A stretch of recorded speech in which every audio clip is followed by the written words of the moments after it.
The Rugarama Park Estate is a joint venture between Shelter Africa, the Development Bank of Rwanda, and engineering and construction firm Remote Group. The project was launched on Monday and will see the construction of over 2,000 low-cost houses designed to suit the average Rwandan's income. CNBC Africa's Zwena Bachoo reports. We're going to deliver 3,000 units. We have 3 partners involved. The city of Kigali is involved, BRD is involved, and of course Shelter Africa. And we've partnered to work with a developer called the Remote Group. So 3,000 units is a lot. It will be the first development of this size for affordable housing in Rwanda. As I said, the entry level is $15,000 for a 1-bedroom. A 2-bedroom will go to at about $20,000. And what we've also done is made sure that for those 3,000 units, we've tasked the government to ensure that there's take-up for the 3,000 units so that they are actually building off plan. Because of development risk, most developers will wait until they see approved funding for the beneficiaries, then build. And that actually increases the cost of building. So what we're doing is we're going on risk to build the 3,000 units. We've been given commitment from the Minister of Infrastructure and Housing, Honorable Ambassador Clever Gatete, that they will sort out the take-up and the beneficiaries. We just have to focus on the building. The project plans to build about 3,000 affordable houses for an average Rwandan's income. And in order to do that, Remote Group has developed an efficient construction method called aerated autoclaved concrete, which will be produced locally by the Remote Group. This project is unique. It's unique because we made it clear to the developer Remote that we don't want middle to upper income units. We want units that are affordable to the ordinary Rwandans here in Rwanda. So we are using alternative building methods. We are using a method called autoclave aerated concrete. This technology is using local materials, and also compared to brick and mortar, it's much cheaper, maybe 40% cheaper.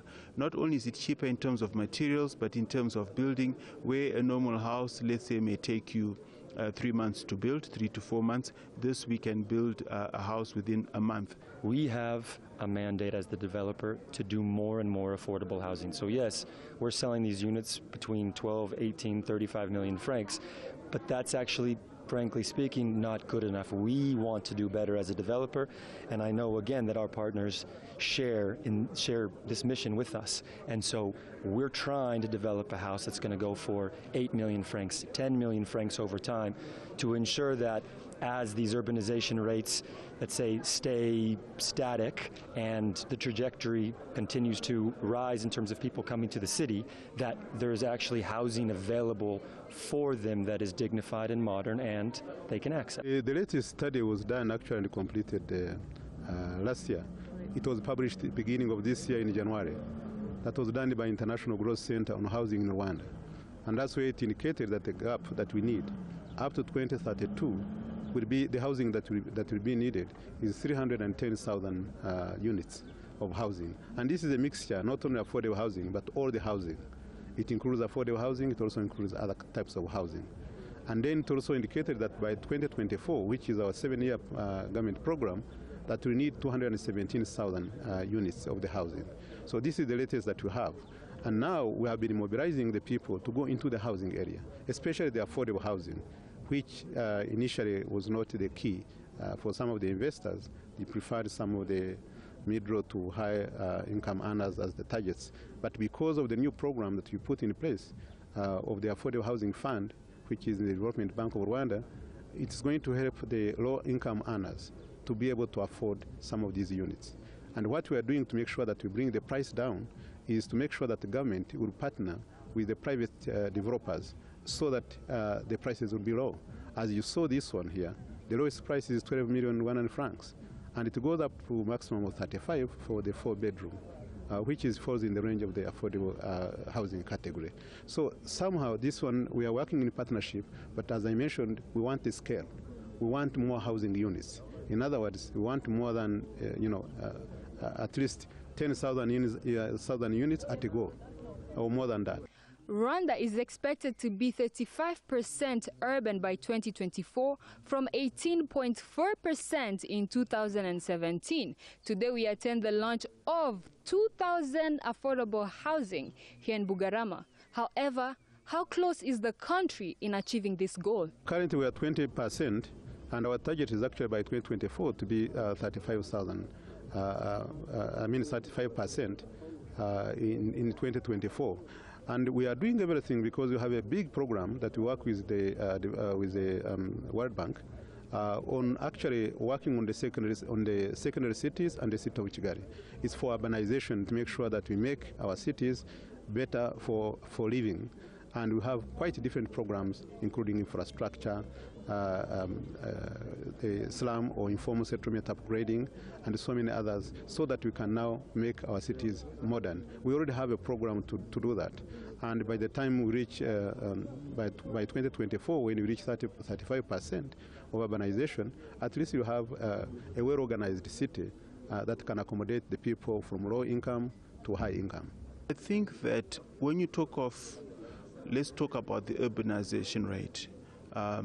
Across Africa, everybody's moving from the rural areas or the villages to get into the urban areas in search of better employment and better standards of living. In Africa, we estimate through our Center of Excellence research at Shelter Afrique that the rate of urbanization is 4%. But Rwanda is particularly unique because it's actually at the highest rate. It's at about 5.7%. So because there is a strong political will, I believe that Rwanda will make a lot of strides in achieving its objective of delivering within 7 years at least maybe 300,000 units. You see, I think today the Minister of Infrastructure and Housing mentioned that they need about 30,000 units. Today we are witnessing 3,000 units.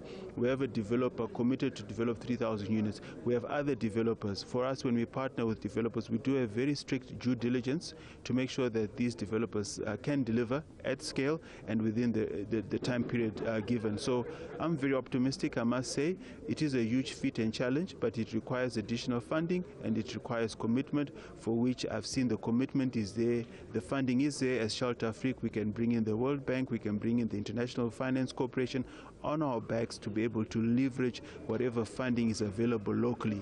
So we're dealing with the supply side of housing, making sure housing that is delivered is affordable and it can also allow us to achieve development impact. But at the same time, we also, as Shelter Afrique, look at the demand side, making sure that we provide credit lines to Rwandan banks so that they can also provide mortgage finance that is accessible to all Rwandans as well.